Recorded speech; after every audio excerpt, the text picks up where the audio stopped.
chat box. You probably could see it. How do I deal with a severe disability?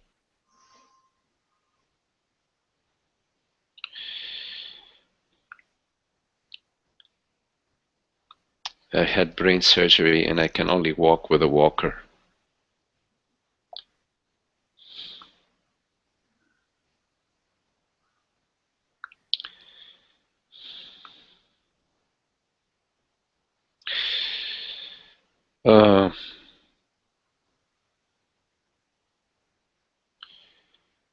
You know, Monica,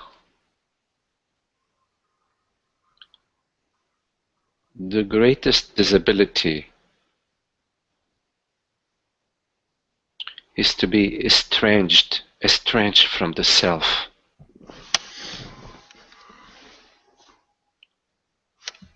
The greatest disability is the not knowing of what we are, the not knowing of our true nature, of what we truly are.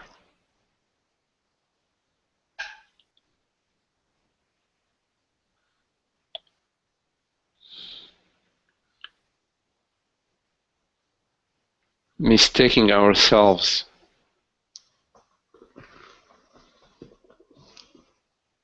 to be what we are not is the greatest disability.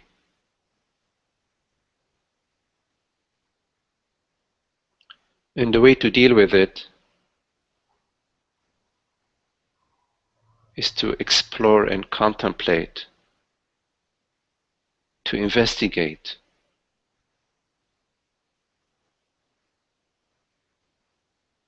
What am I truly?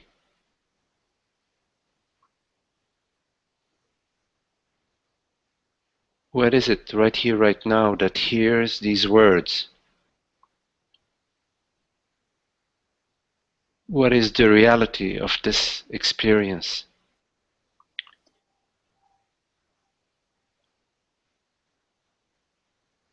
That contemplation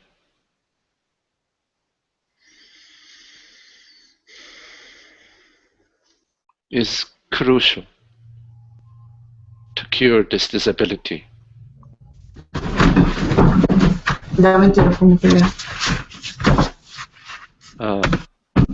Hello, Alvaro. Hello, Priscilla. Hola.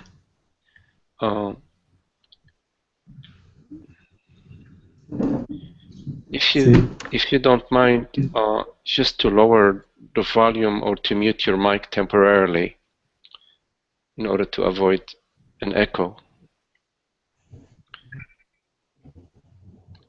So I know that your question, Monica, is about a physical disability. And I don't mean to belittle that. And there are responses that are appropriate to deal with a physical disability. And these responses have a limitation to them, depending on what the disability is. And what you can do with a physical disability, no matter how severe it is to do your best to seek the best possible help that is available to you within your capacities and within your limitations.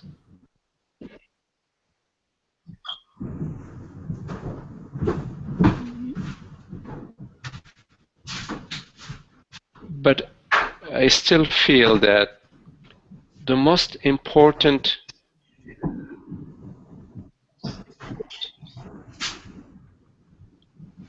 root and cause of the anguish that comes with a disability is our identification.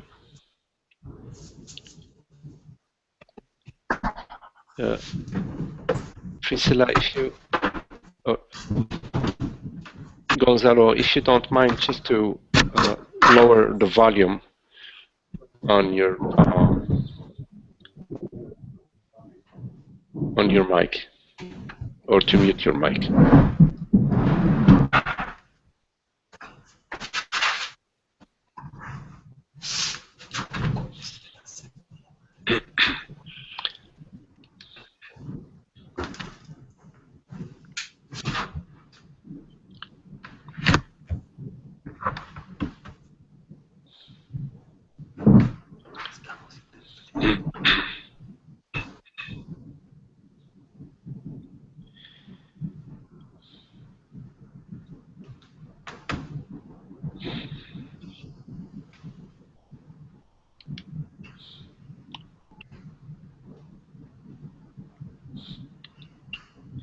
As long as you consider yourself to be this person, to be this body-mind, Monica,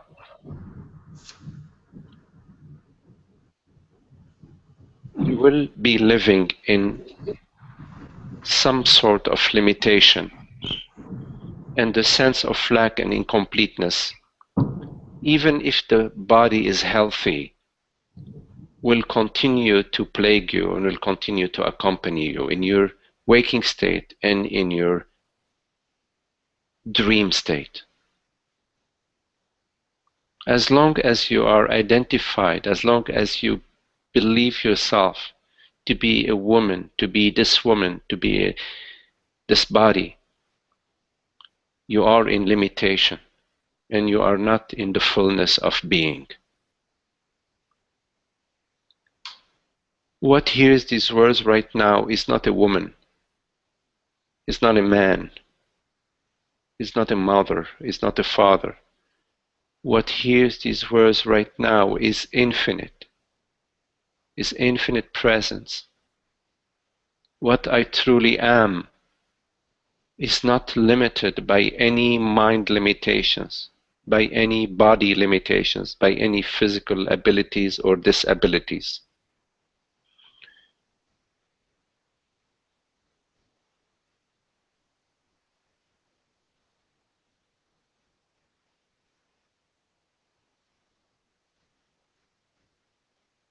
It is important that you contemplate what you truly are, not what appears to be.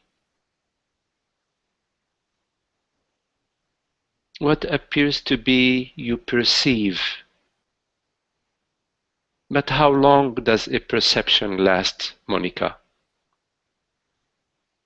How long does a thought last? How long does a sensation last? It is ephemeral.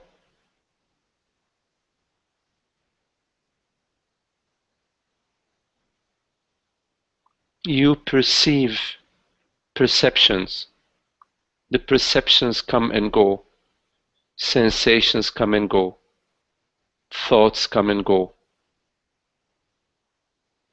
But what you truly are, what truly hears these words right now, does not come and go, is not perceived via the senses, is not a phenomenal event. It is crucial that you contemplate what you truly are and not what you take yourself to be.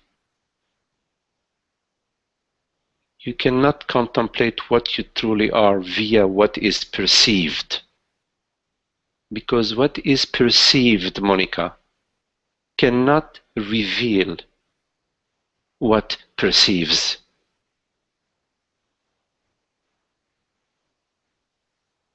What perceives is only revealed via itself.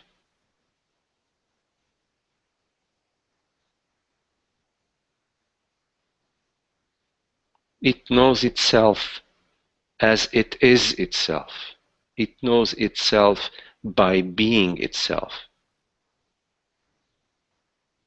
While what perceives is known.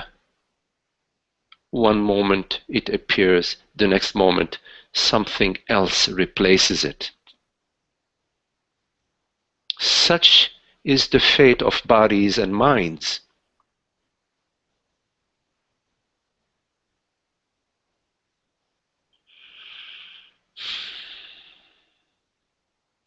This opportunity, this what we refer to as this experience, or this sometimes referred to as life, is simply an opportunity. It's a gift given to us in order for us to wake up to what we truly are, to our true nature.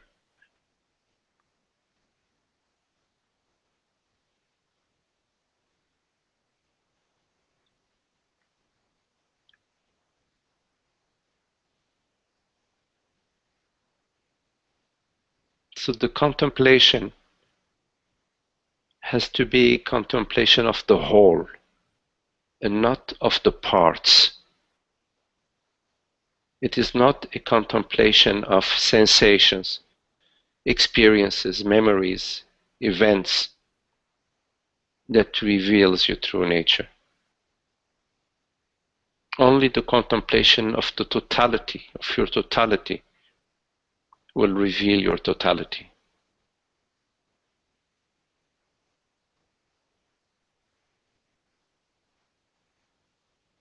Allow the body to take its course. You are the keeper of the body, but you are not the body. You are the manager of the body, but you are not the body. As a manager, you do your best. You provide your body, this body that's gifted to you, the best possible care you can in terms of nutrition, rest, when needed, medical assistance, social company, grooming. But you do that only as a manager of the body, not as the body itself. What we refer to as the body appears and disappears to you. In deep sleep, where is the body, Monica?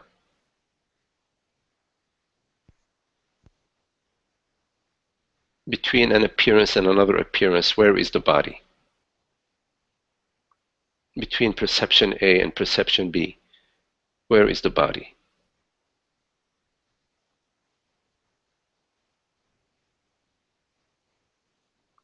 A memory of the body is a thought. Sometimes memory arises, meaning thought arises that says, I am a body.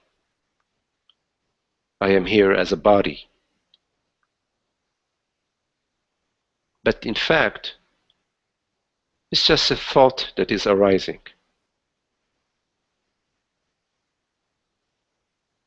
The thought of a body arises. The thought that arises is not what you are, because you perceive it. What you perceive is not what you are, because those perceptions, they keep changing.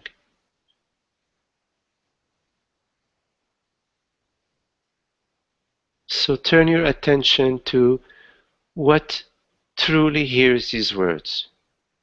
The true self,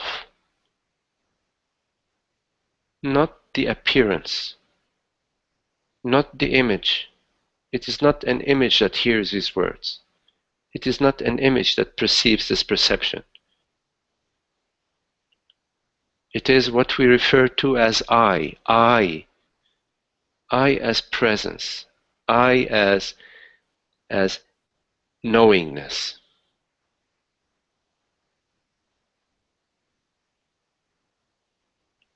I as being awareness, being aware.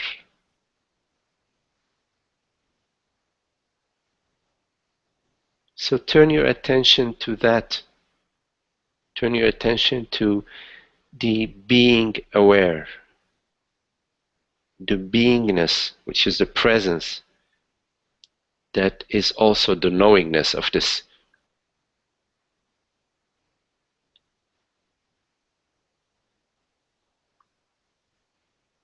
But the primal knowingness of your being is the knowingness of yourself.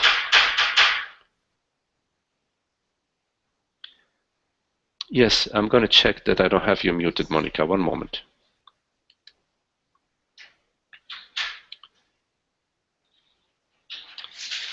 No, I don't have you muted, Monica. I don't have you muted. I see you. I see you, but I don't hear you. But I do not have you muted. I just checked.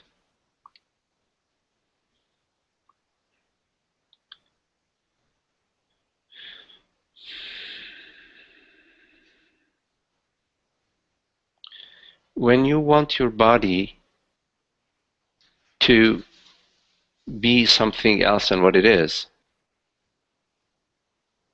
you're creating an impossible challenge. Your body is what it is. It has the limitation that it has. It has the capacities that it has. It is what it is. What's most important is for you to realize what you truly are.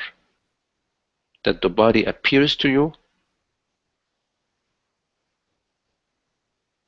and thus what appears to you is not what you are, since you are that perceives what appears. You are that perceives the bodily sensations, that perceives the thoughts, that perceives the perception. Stay with that. Stay with that. You follow? I'm sorry I cannot hear you. I'm so sorry.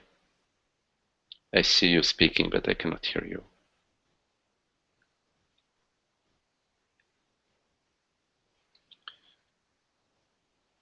Yeah, but I do not have you muted. I'm checking again. I have your volume up, all the way up.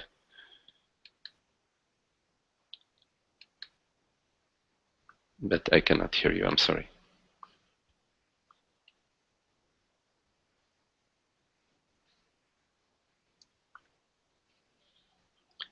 Lee, can you hear Monica? She's speaking to me now. Can you hear her? No, I can't hear her. Yeah, I cannot hear her either. Okay. Well, Monica, if you have anything you want to say, you're going to have to write it in the chat box, okay? You're welcome.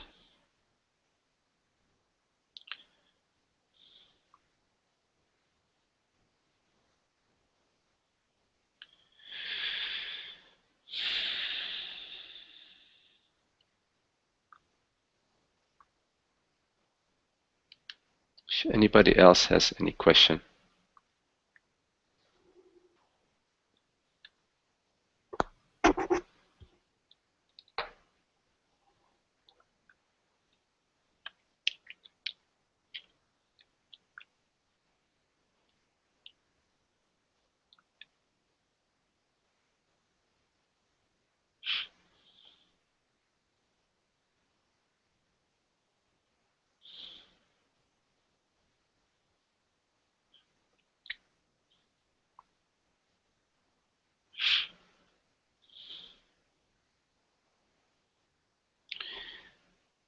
Yeah, Paula just wrote a comment. Actually, it's a question here. One moment, Carrie. Let me just read Paula's question.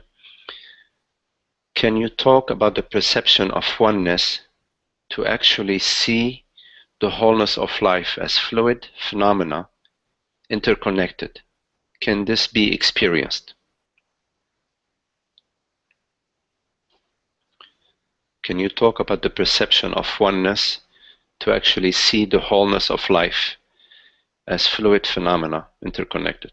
Can this be experienced?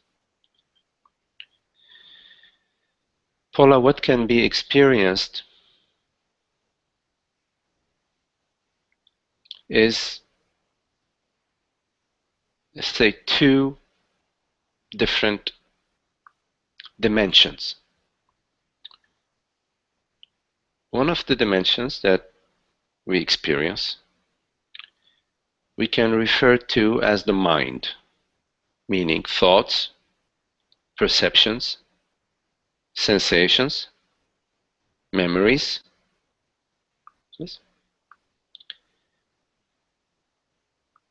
That is the phenomenal experience. Images, bodily sensations. There are images on the screen. That is the perception that we refer to as multiplicity. We refer to it as the world, body, mind.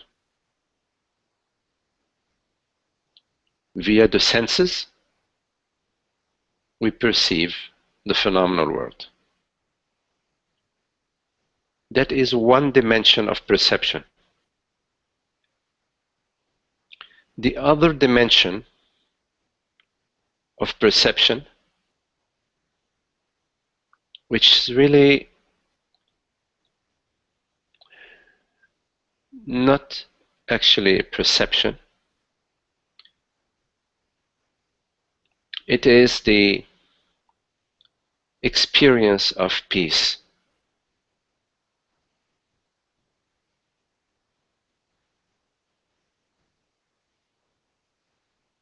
Which is the stillness of the me structure, the entire me structure ending, the ending of the me structure.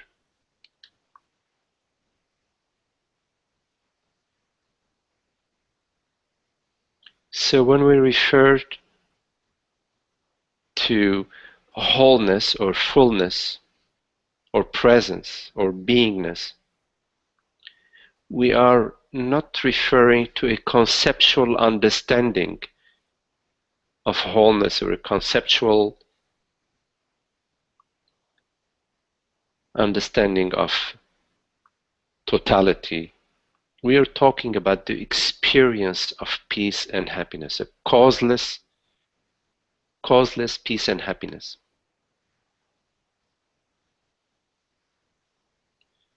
So what you refer to in your question as seeing the wholeness of life as fluid, interconnected phenomena, this experience, to be the true experience of the fluidity and wholeness of life, is the experience of peace, the experience of happiness, of peace, of perturbability, unperturbable, whereby whatever phenomenal events are occurring in the world, body, mind,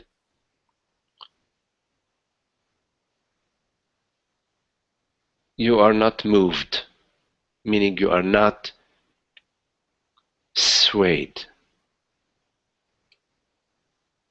It is really the end of the me structure. Atmananda had talked about this experience of the realization of the self as the experience whereby any sensations, any thought, any perception does not move you. You remain as the self. And yes, this can be experienced.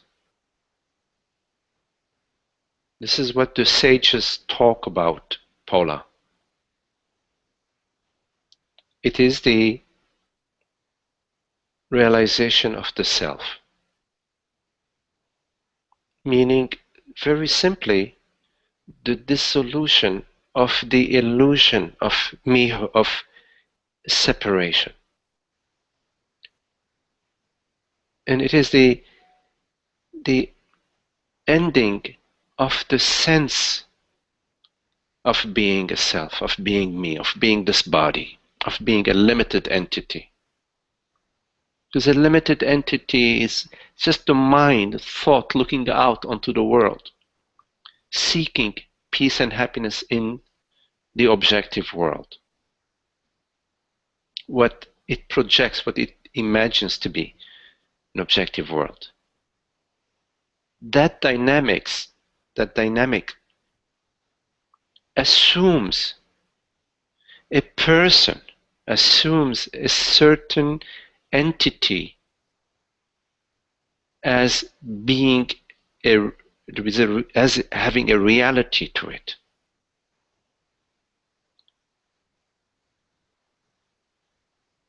But if you examine your experience this very moment, Paula, you just perceive, or you're just aware of this open presence, this presence that is aware, awake, but is not limited. It's important for you to examine if that is the reality of your experience. Anything that you perceive is limited. But you, the perceiver, what are the limits of that? Nothing limits perception. I'm not talking about perceptions via the senses. I'm talking about the knowingness. I'm talking about the aware presence that hears these words right now.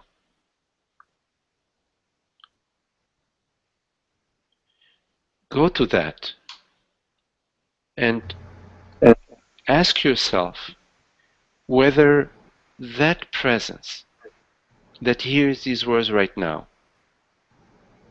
has any limitations to it. And if you do find a limitation, go and investigate what is that limitation. You have to conduct this investigation in order to come to the experience of the self.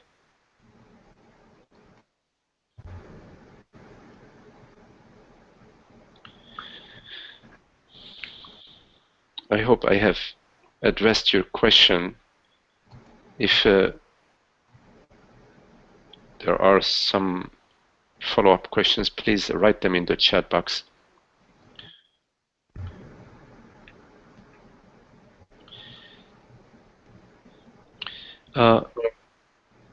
Gonzalo, before I address your question, I think Carrie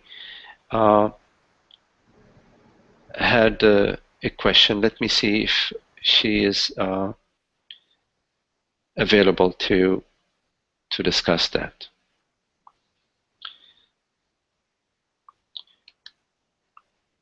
Let's see. Carrie, if you hear me, Paula's mic not working. Paula, is your mic turned on or turned off? Do you? Let me see one thing here. Hold on one moment. Paula, no. On my end, your mic is on, Paula, because Lee was asking about that.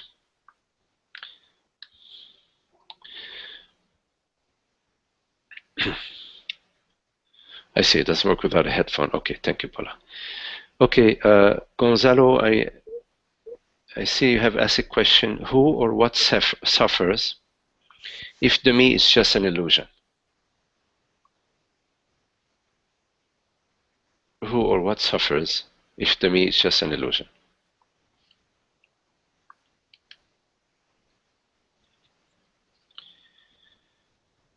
What is suffering, Gonzalo?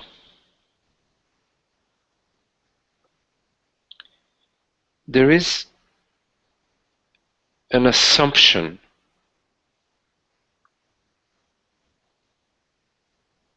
that there is someone and that therefore there is someone suffering. And this is a good question. Who or what suffers if to me it's just an illusion? When you are dreaming that you are a young boy being chased by a lion,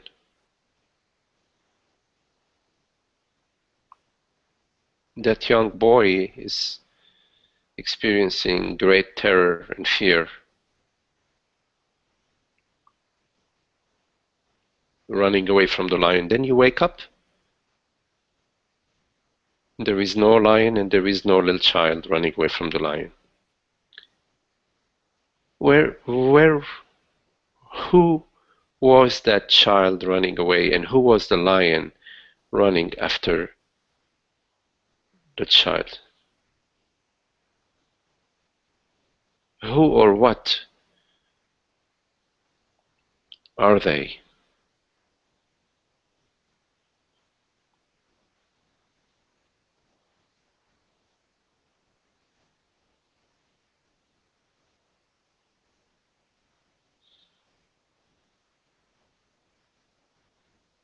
So take an experience of suffering. Try to remember an experience of suffering right now.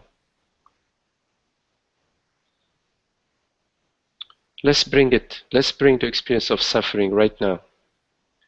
Let's say that right now you're experiencing suffering. What are you experiencing?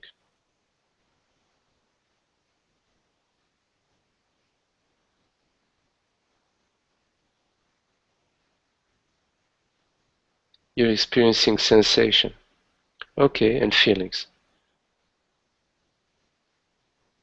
Okay, these are words, sensations and feeling. Let's take a sensation. Take the sensation of your belly right now. The sensation of your belly. Where is that sensation, Gonzalo?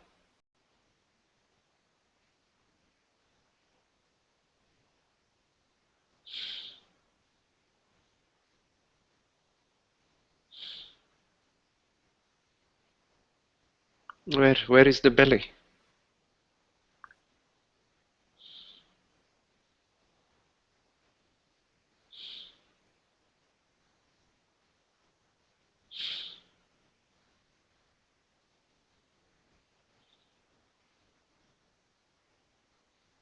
Where is awareness? The belly is in awareness. Where is awareness?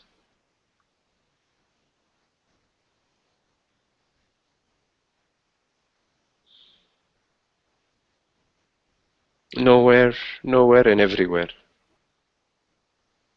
Nowhere and everywhere. Because what is nowhere?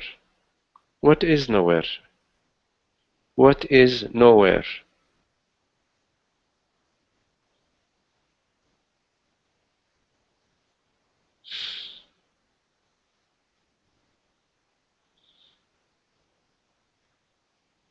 It's not a point in space. What is not a point in space? What is that?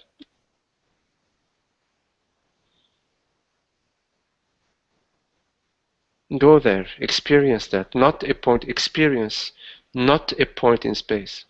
Experience no location. Go to no location now, Gonzalo. Go there, go completely to no location right now. Where? What is that? What is it?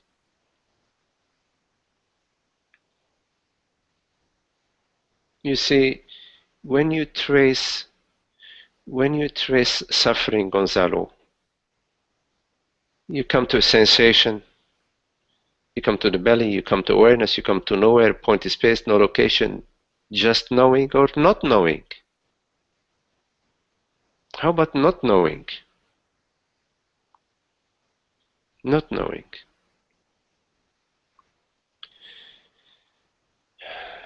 So, you see, from the mind's perspective, there is a me and there is suffering and there is all these world and bodies and minds and experiences. But when you take a closer look, you will find that, like you say, that no location. You will come to this not knowingness, to this placeless place. Please turn down your mic. Mute your mic, please.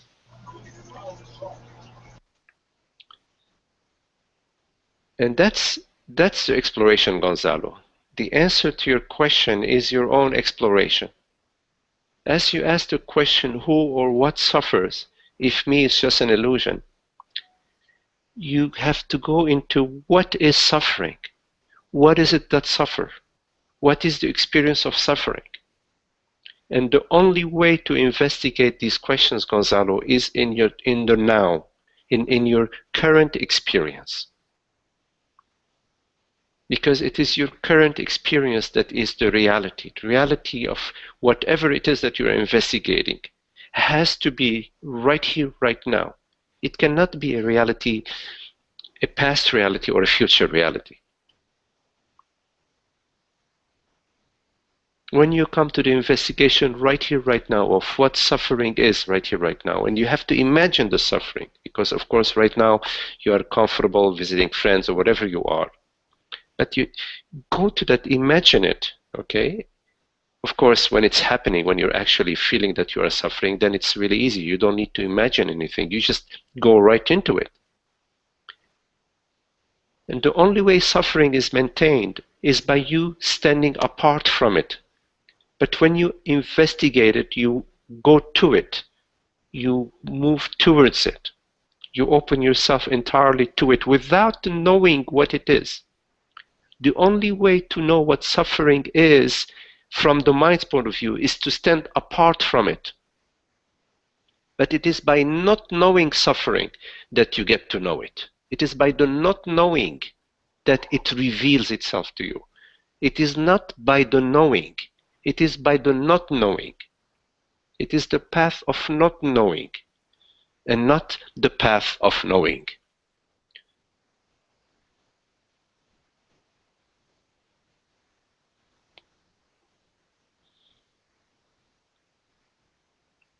So the way to truly, truly know the answer to your question is by not knowing it. And the way you get to not know it is by, rather than stand apart from it, is by to go directly to it. It is by standing apart from it that you maintain knowing it from the mind's point of view. But when you come to it with your wholeness, with your full being, it will reveal something totally different to you. It will reveal the substanceless substance that it is, the substanceless substance, Gonzalo. Complete substanceless, complete freedom, complete purity, complete love and beauty. Complete, in the midst of the fire, you will find the complete freedom. But when you stand away from the fire, you're feeling the heat, oh, it's too hot, it's too hot, it's hot, it's hot. Of course, I'm using metaphoric language. I'm using imagery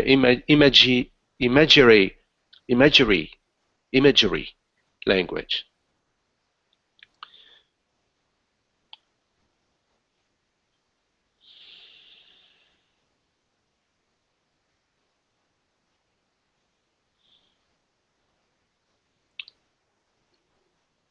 Yes, yes, separation maintains the me sense.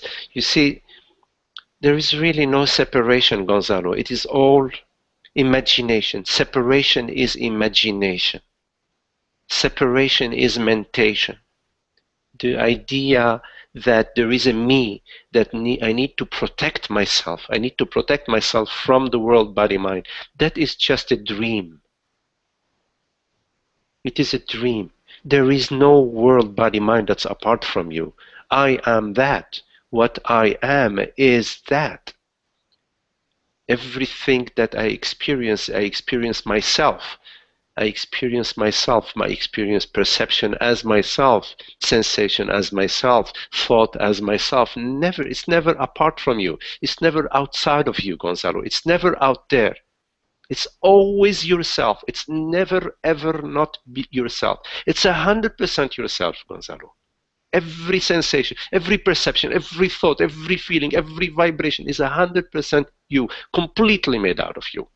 It's never one iota, 1 millimeter away from you. How could it be?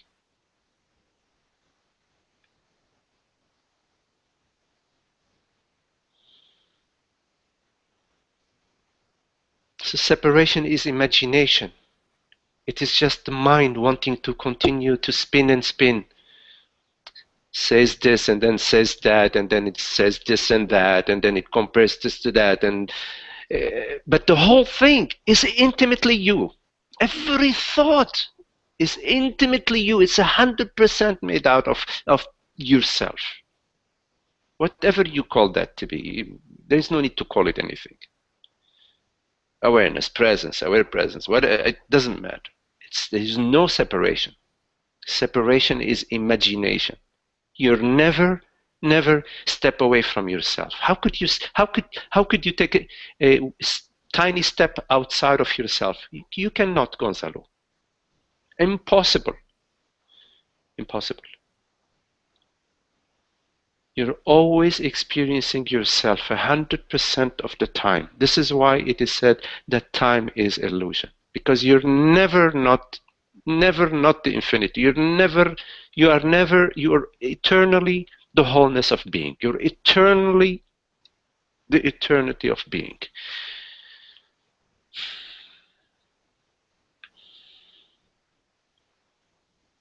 This is why sometimes sages use the term illusion, the illusion of separation, or the illusion of suffering, or the impression of duality. It's never actual suffering, actual duality, actual separation, actual me, actual you. It's never like that. I know that from the mind's point of view, it seems so real. You are there and I am here. But, is there anything apart from you in your experience? And that's where you need to look and go and investigate your experience.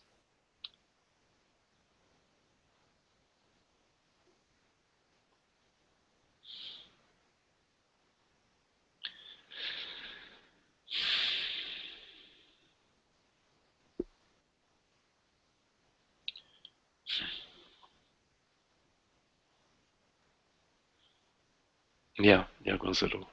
It's nice to see you, Gonzalo. I'm glad that you were able to, that we see each other.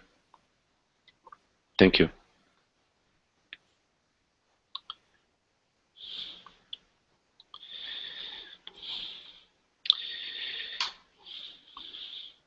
So, Carrie, I know if you can hear me a minute ago, you had stepped away. I couldn't address whatever question you had. But if there is anything you wanted to explore, be happy to be with you this way.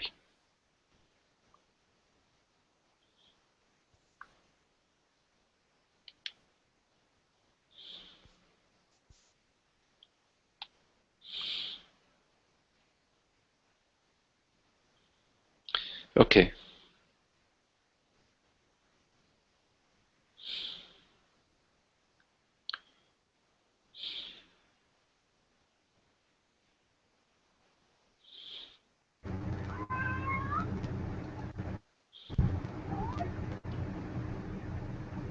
Guidance.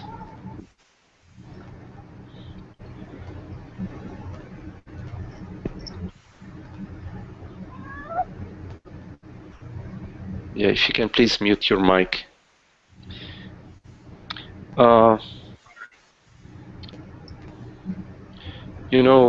Just a couple of words about. Oh, Monica's mic. It's working. Oh, hello, Monica. Okay, your mic is working.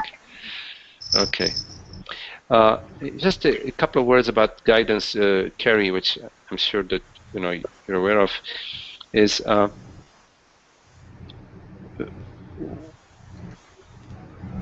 when we start to explore the truth, it's like an opening. We open ourselves to the unknown.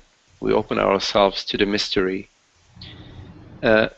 We have a foretaste of the mystery already. We already have a sort of a forefeeling for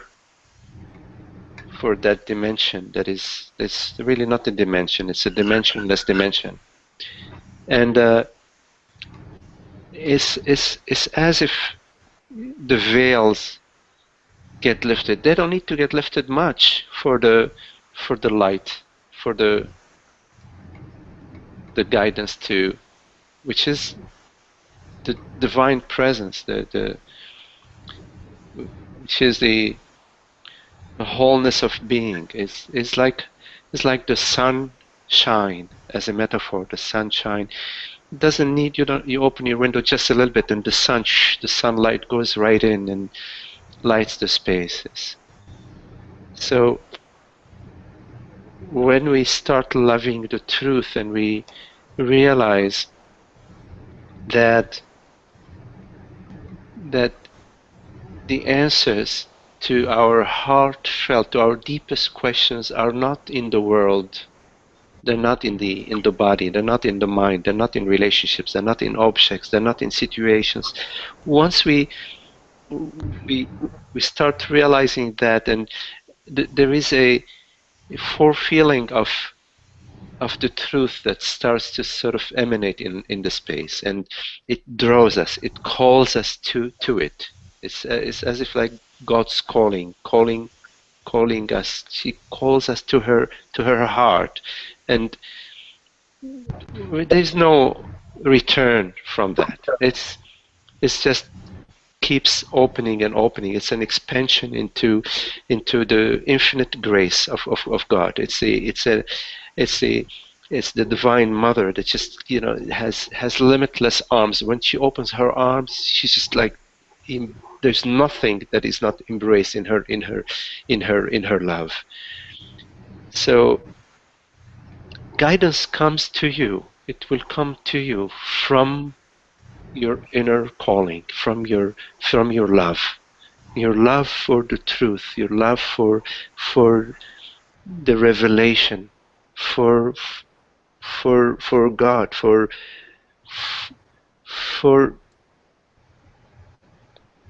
the end of the illusion. Your love for the divinity is answered, is heard, because it doesn't need to be called far. It's heard right here, directly in your beingness. In your heart it's heard.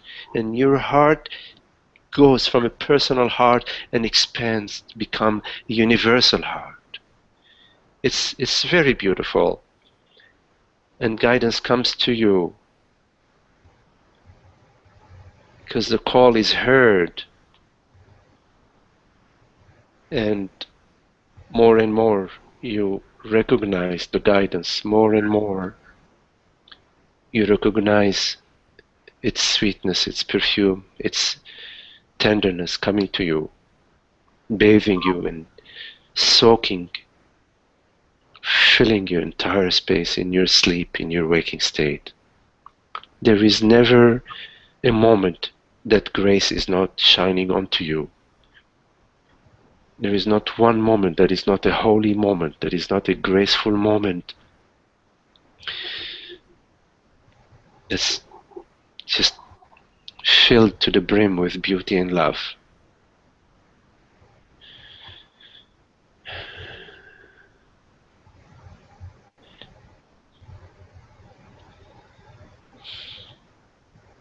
Can you hear me now, Magdi? Yes, Monica, I hear you. Yes, I'm glad that was settled. Yes. Thank you. Yes.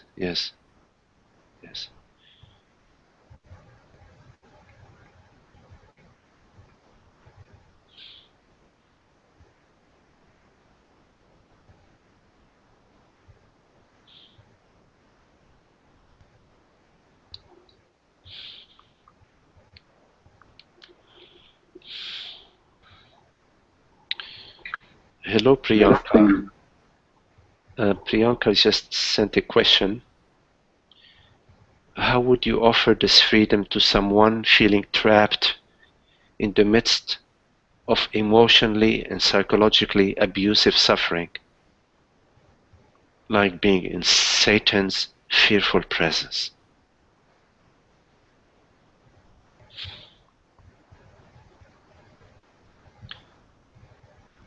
How would you offer this freedom to someone feeling trapped in the midst of emotionally and psychologically abusive suffering?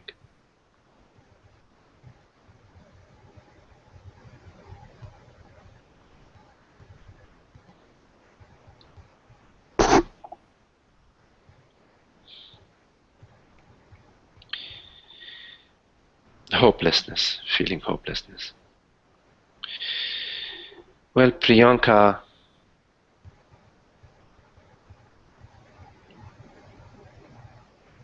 first of all, it's really important that you don't buy into it.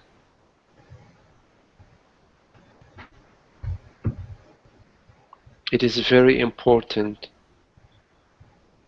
that you do not be in that space, and that you see and realize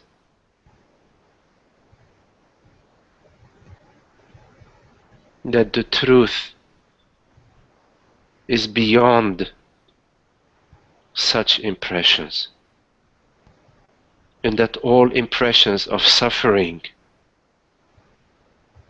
are me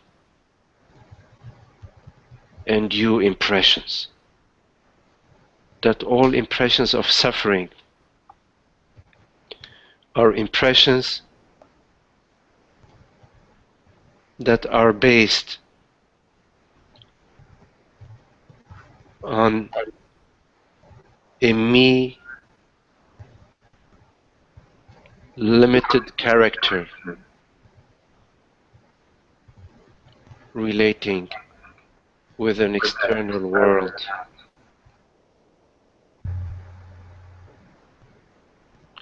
It's really important that you see through that. Otherwise, how could you help someone if you do not have that freedom? How could you help someone to come to where you are while you are not there yourself? It's really important that you do not buy those goods. Then you meet your friend in presence, in undivided presence. And just by meeting your friend in this undivided presence, your question is answered. The offering is done.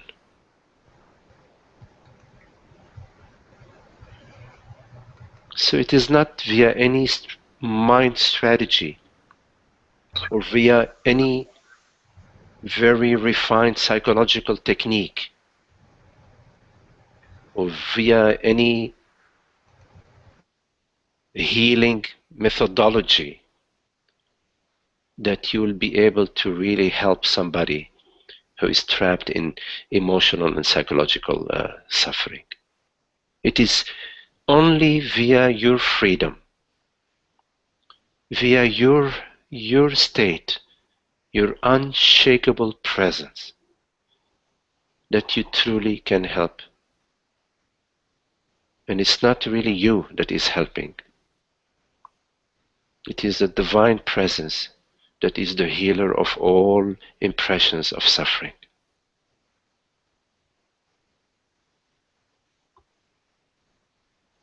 You cannot cure the mind with the mind.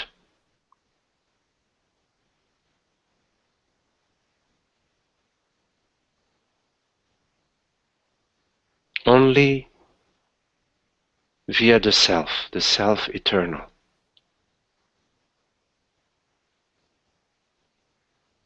Only via God. Only via truth is ignorance cured. Not via any mind strategy.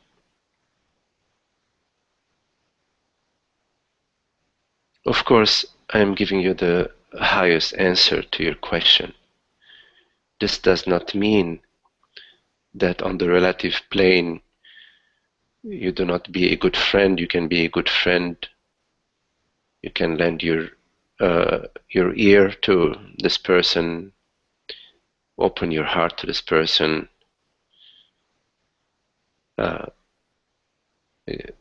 provide them with whatever practical, if they are in an abusive relationship. Of course, there are steps that can be taken to protect your body mind from abuse, and these steps are important to be taken, to be practical, to have your feet on the ground. I was just giving you the highest answer to your question. But simultaneously, at the relative level, you provide whatever assistance you can to this person. Above all, you can love them.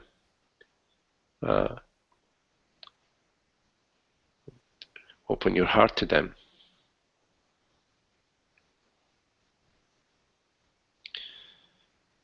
You do your best, You hopefully there are other people in this person's life that also share the love with this person and share the friendship and the care.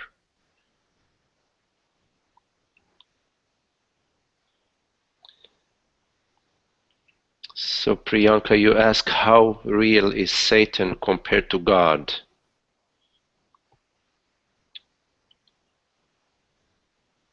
Thank goodness the reality of Satan compared to God is zero.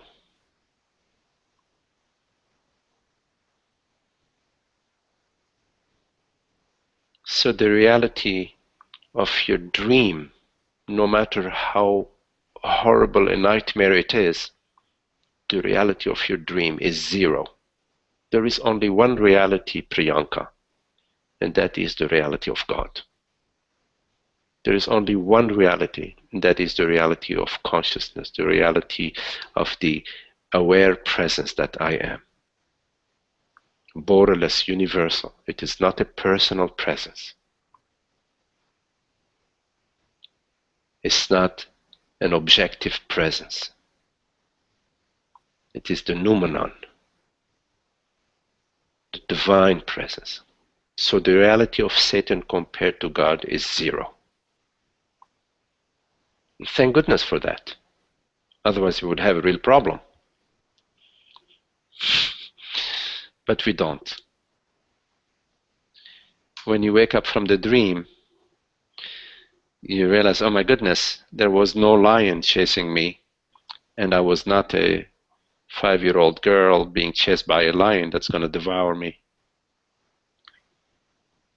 The reality of the dream, as there is no reality to the dream, there only reality of the dreamer, only the reality of consciousness. Ignorance is not real. Thank goodness for that.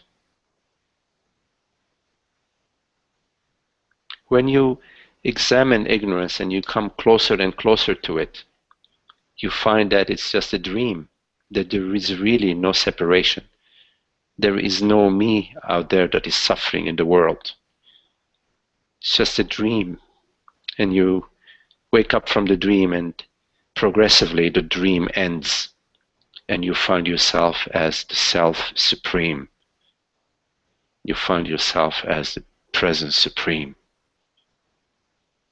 Universal consciousness, universal presence. Our true nature, the truth of what you are. Right here, right now, the truth that hears these words, Priyanka, is not a personal truth. What hears these words right now is not limited. What really hears these words, what really perceives this perception right now is borderless, as there are no borders to this, to whatever it is that perceives this perception right now. It's not a thing. It's not a thing that perceives. It's not an object that perceives. So-called objects are perceived, but the objectless perceives all seeming objects. But in fact, even that is not really true, because there are no perceptions outside of the perceiver. The perceptions are made out of the perceiver itself. You never perceive anything but yourself. You never know anything but your very self. You're never perceiving something out there. You're always perceiving your perception. Your perception is intimately yourself. It's 100% you. So the whole impression of duality, and the whole impression of suffering, the whole impression of ignorance is an illusion. But it's not enough to say it is an illusion. You have to come to see. You have to come to the realization. You have to come to the discovery that what you truly are is borderless presence. There is nothing that is divided in your experience. Every thought that you perceive it 100%. Every sensation you perceive it 100%. Everything you perceive it 100%. You don't perceive it 98.7% or 95.6%. You perceive it 100%. 100%. So how can there be any separation if your experience is 100%? You follow?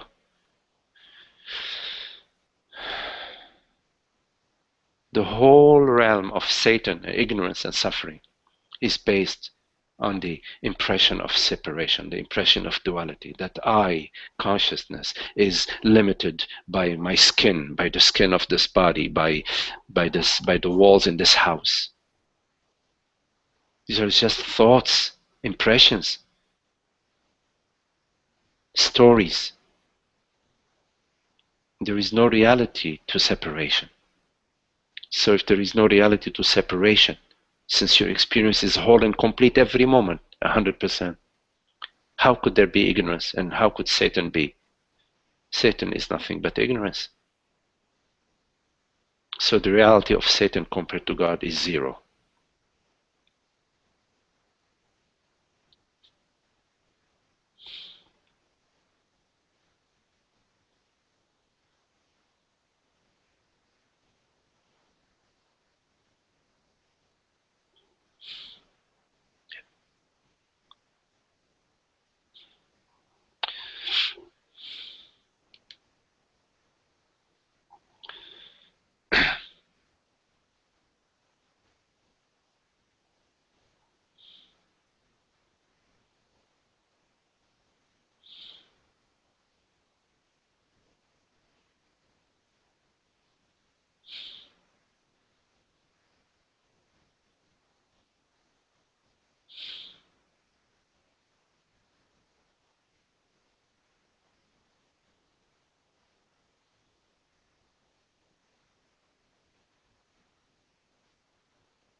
Any questions?